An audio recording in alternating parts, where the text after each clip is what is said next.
Hey all, welcome to ShareTreck. Friends, what's happening out there? So Monday was a holiday for the market in the US, so we are starting off today. And I'm going to have a quick look as usual into all the indices, various data points and genomic stocks and see if I can do something for tomorrow. I'll share my plans with you and look forward to hear from your strategy and your points of view. With that said, let's get started.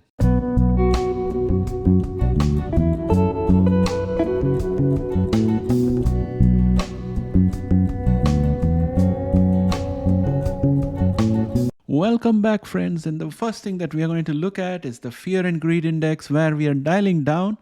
We have come down all the way from 74 to 71. That's fine. People are starting to get a little bit sensible. And I bet that this will also show that S&P 500 companies which are close to their 50-day high, above their 50-day high, would have decreased in number. So the support may not be very broad-based. Having said that, I would like to go next to look at S&P 500 heat map. And what I'm seeing here is an advertisement which I'm going to tick off. Okay, so this was the status of the market last week. For if you take the entire week, money moved out of most of the sectors and into technology and communication. So you see a whole lot of greens out there: consumer defensive and healthcare, that is drug manufacturers. So those are all green areas. The place which suffered the most was basic metals, materials, energy, utilities, and I think capital market and banks. They had all suffered a lot. And of course, Tesla was one lone Mag 7 that suffered big time last week. So this was the status. And when we come to the last day of the week, which was a Friday, you can see that money has moved back into the energy sector. It's moved back to basic metals, utilities, and real estate. So is there a movement of money happening out of technology back into energy, and then it may probably come back into technology maybe on Thursday? So we'll have to see what happens tomorrow in the market. I wouldn't be surprised if money goes out of technology and continues to go into energy and real estate. That's one possibility. Or we are in the process of moving from real estate and energy into technology. So we'll have to see what happens out there. Now coming to the economic calendar, there is nothing major tomorrow except, there is a manufacturing index and there is Fed Waller's speech. And then on Wednesday, we have a whole lot of Fed speak, Barr, Bowman, and Woods. So plenty to move the markets. I think, again, these kind of events may probably give us a catalyst for the market. That said, I'm going to have a quick look for us into TradingView platform, and we'll go there and have a quick look at the futures and see where the futures are and what they are doing. I'm in Nasdaq futures, and each of these candles is a one-day candle. And friends, you can see a cup and handle pattern forming out here. There is very strong support from the 9-day exponential moving average. But the fact remains that we had dropped down from the previous day. That is Thursday to Friday, there was a big drop, around 0.36%. But we still have a strong support here at 16,765, which also meets with the 20-day exponential moving average. So it's very, very strong support. And then we also have the 9-day exponential moving average giving support. So Nasdaq will take a lot to pull it down. But if you look at MACD, it's moving towards the signal line. We know that because we are seeing lighter colors, and it is likely to cross over. And also momentum is above average. The only concern I have is that it should be pointed upwards. It's not. So let us see what happens tomorrow. That will probably give us a better idea for the rest of the week. And if we go to QQQ, it has done slightly better than the day before. It went up by 0.05%. Again, the same story. The support here is very, very strong at 406.75. because just below that at 406.17 is the 9-day exponential moving average, which is the thick red line. So I think we should get a lot of support from these two lines. And MACD is also moving towards the signal line, and momentum is positive and slightly pointed upwards. So I'm feeling a little more optimistic about QQQ. If you look at VIX, VIX was up 4.33%, but it got pushed down by this diagonal line of resistance, which was earlier a line of support for the previous bull channel. So we are coming down here. So this looks good to me. And the only concern for me is the momentum picking up. But on the flip side, I could say that the MACD is turning towards the signal line to cross over to the bearish side. So I don't know what to make of this. We'll see what happens tomorrow. S&P 500 was up 0.07% on Friday, and it continues to get very strong support from 476.22, which has supported for the last 2 days and which resisted in the previous day. So overall looking good there. We have a resistance immediately at 479.42. So tomorrow we'll have to see whether we continue to remain within this range or we are able to break through and go above. And if I was to pull this out here, I think we are looking at an all-time high out here for S&P 500, and therefore there is going to be a little bit of hesitation out there before the trigger is pulled. But remember, we have a cup and handle target which is for 531.74. Will we make it? I don't know. We'll see. Dow Jones Industrial Average was down minus 0.33%.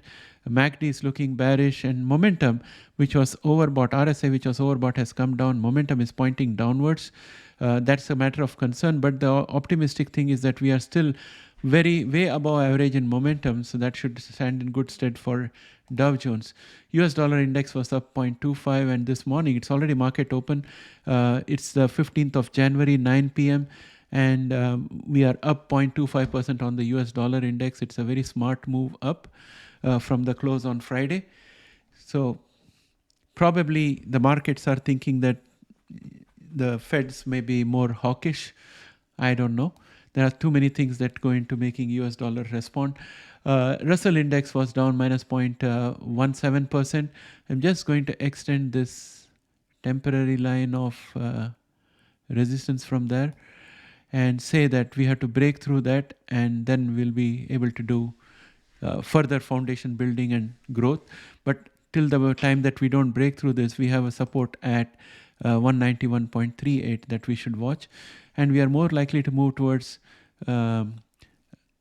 the support at 191.38 because momentum is just at average and it's flat, and MACD is very bearish. Let us see tomorrow, because if other indexes go positive, IWM will perform better than what it shows right now. If you look at US oil, it's gone down by 0.26%. The market is open.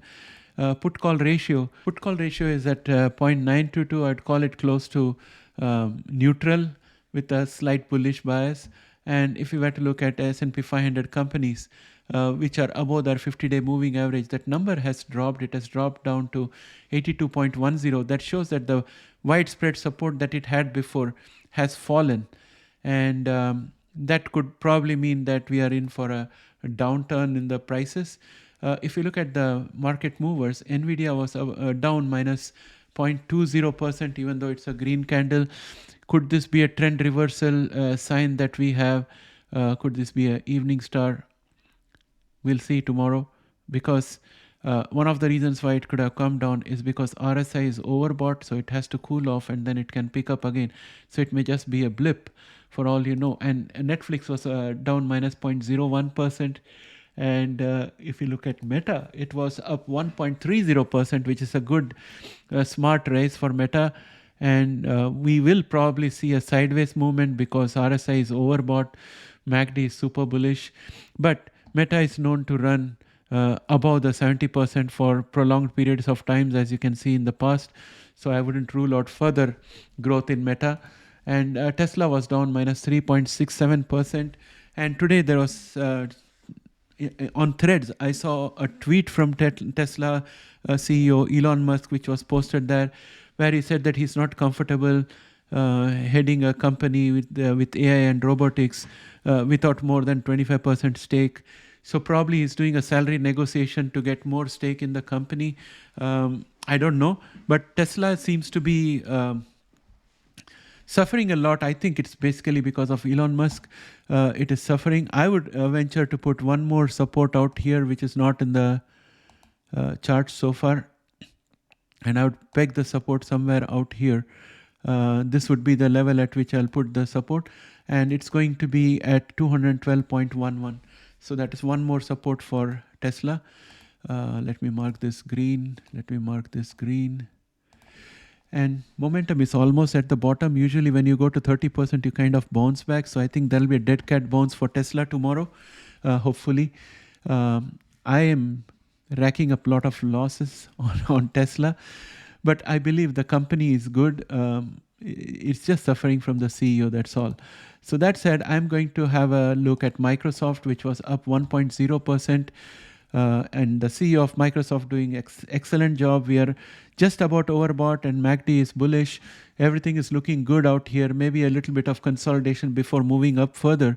And also in the past, Microsoft has been above the 70% mark for a reasonable period of time. So I won't worry too much about Microsoft. It's a strong company. In fact, if it falls down, I'd like to buy more Microsoft. Then if you look at FNGU, it was down minus 0.84 and it has got support from the 9-day and the 20-day exponential moving average. And then it gets another support out here at 212.90. Momentum is above average but pointed down. That's the only concern. But MACD is ready to cross over the signal line to bullish side. Very hopeful for FNGU to pick up again tomorrow. Apple was up 0.18%, continues to move above this line of support, bullish line of support. It has to break through the 9-day exponential moving average, and that would make me feel better about Apple. There was a doji candle, which was indecision. Hopefully they make a positive decision and move up because momentum is pointed upwards and it's still below average. That's the only concern, but MACD is moving in the right direction.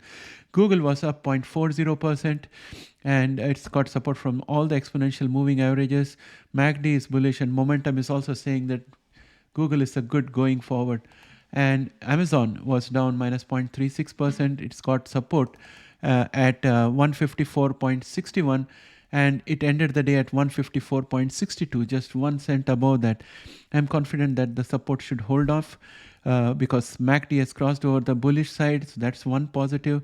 The only thing I'm worried about is even though momentum is above average, it's pointed down. I hope that it takes cues from the market and turns upward again tomorrow. And then we'll be all good with Amazon. And as you can see here, Amazon has got plenty of scope to go up. It can go all the way up to 188.37. But the question is it going to build on top of this support and keep moving in that direction? We'll have to take it day by day. And then we go on to look at genomics. And in genomics, first is Allogene, which was up 0.31%. MACD is looking iffy, but momentum is above average. Still, it is flat. So I don't think Allogene is going to do great on Tuesday. ARKG was down minus 1.00%. It got stuck by this resistance, which is at 31.11, and ARKG closed at 30.68. So it has to break through this resistance and then it could do something. It was pushed down by the 9-day and 20-day exponential moving average as well as this line of resistance. So I'm hoping for it to do that tomorrow. But my hope might remain hopeless because MACD is fully bearish and momentum is just below average and pointed downwards. Then we look at Beam Therapeutics, which was down minus 1.84%. And it has got support at 25.10, and I think it's going to test the support because the chart is looking weak.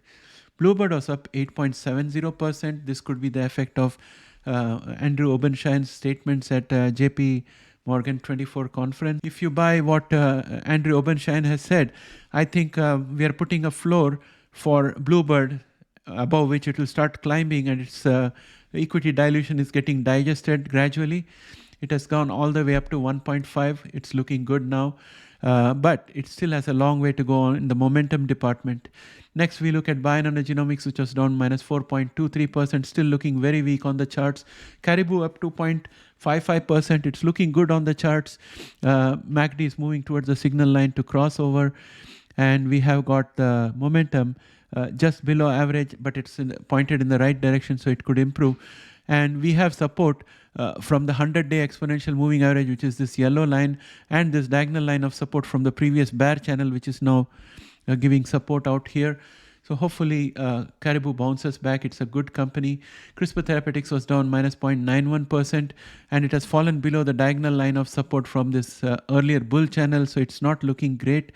Even though MACD is doing all the right moves, momentum is not looking that great. It's above average, but it has not.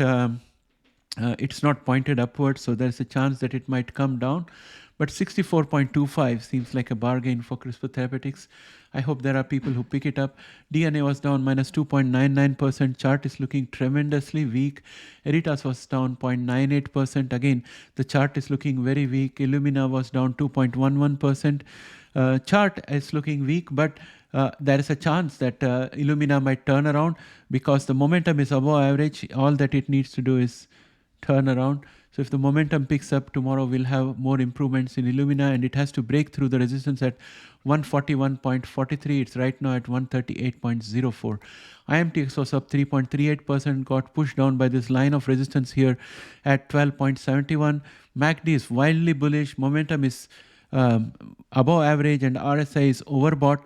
Again, it can stay a little overbought, but I think the fact that it is overbought and that it's hitting against the resistance means that it's going to move sidewards or a bit down tomorrow. And NTLA was down minus 1.71%, very weak chart. NVTA was down 2.08%, very weak chart. PACB was down minus 4.14%. Let us see if we can find a reason why it went down. What's going on with Pacific Biosciences stock? So Benzinga has got an article. Let us see what Benzinga says. Benzinga says Pacific Biosciences shares are trading lower Thursday, and the stock is down more than 20% over the past 5 days. Here is a look at what's going on. On Monday, Pacific Biosciences announced preliminary unaudited revenue for the fourth quarter and full year 2023, representing year-over-year growth of 113 and 56% respectively. 2003 was a landmark year for PacBio, the launch of the Revio system for scalable, accurate, long-read sequencing, and Onzo, short read sequencer with groundbreaking accuracy, enabled PacBio to reach more customers than ever before, and in the process achieve record financial results. Despite the preliminary revenue report, Pacific shares have fallen more than 20% over the past 5 days and continue to fall Thursday on heavy volume trading. According to data from Benzinga Pro, more than 8.7 million shares have been traded in the session compared to the stock's 100-day average of 5.762 million. And that's it. It doesn't give any reason. It was a perfect clickbait, what's going on. So, friends, we still don't know what's going on with the Pacific Bio, why it lost so much. I think everything was nice in the revenue report. I still don't know. If any of you know the reasons why, please put it in the comment. Let us all be educated. Prime was down minus 1.96. Very, very weak chart. VERV was down 1.84. Again, very weak chart. And friends, what does it mean for Tuesday for me? Absolutely nothing. I'm just going to sit and watch FNGU as always and see what's happening. I got money on the sidelines waiting. I'm very afraid to exit the Magnificent 7. I would say that there is a new term that is coming up, which is the Magnificent 5, which does not include Apple and Tesla. So I'm becoming more of a believer of the Mag 5 now. And yeah, I'm going to watch and see what happens, not doing any moves. If Microsoft falls further, I could probably think of getting into Microsoft. But I'm thinking that the market is pricing six interest rate cuts in 2024. The Fed is saying 3 cuts. And we have the election year statistics. It says that 73% of the election years see February and March as the bottom of the market, and then it all picks up, and there's generally 13% approximately of gains overall for the year in election years in 73% of the cases. And then there is the other 27% where this does not happen. So if this year is among the 73%, and if we come to March and Fed does not do an interest rate cut, then the market will have to change its opinion, because the Fed will force the market to change its opinion about 6 rate cuts. So at that point of time, I think the market has to be already at the bottom as we approach the interest rate decision. So that's one probability which could fulfill the prophecy of 73% of election year being low at February and March time period and then picking up. So if that is the case, I would like to sit on cash. So all these things will be fluid decision that I will make based on what I see tomorrow. So I'm going to take it day by day. I'm going to react to what happens rather than trying to focus and trying to determine what's likely to happen. Because even though we use technical analysis, I mean, anything can happen in the market. So that's what I'm planning to do. Please let me know what you think. Please do not hesitate to put a like out there. If you want any shares to be included in this analysis, mention it in the comments and I'll take it up. Thanks and have a great day. Bye for now.